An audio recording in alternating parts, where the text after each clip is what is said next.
બાપા લૌકિક રીતે મારું નામ દિલીપ વિઠ્ઠલભાઈ જોશી છે, અભિનય મારો વ્યવસાય છે, પણ બાપા જ્યારે આપના દર્શન કરું છું ત્યારે મને એવી પ્રતીતિ થાય છે કે ખરેખર અભિનય સમ્રાટ તો આપ છો બાપા.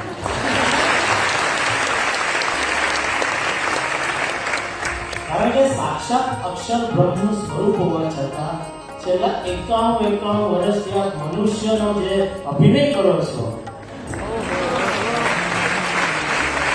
તમને બધાને એવું લાગે છે કે તમે અમારા જેવા મનુષ્ય જ છો, હે? પણ કોઈ ભરમાતા નહીં ભાઈ, આપણા જેવા મનુષ્ય નથી, આ સાક્ષાત અક્ષર બ્રહ્મ છે.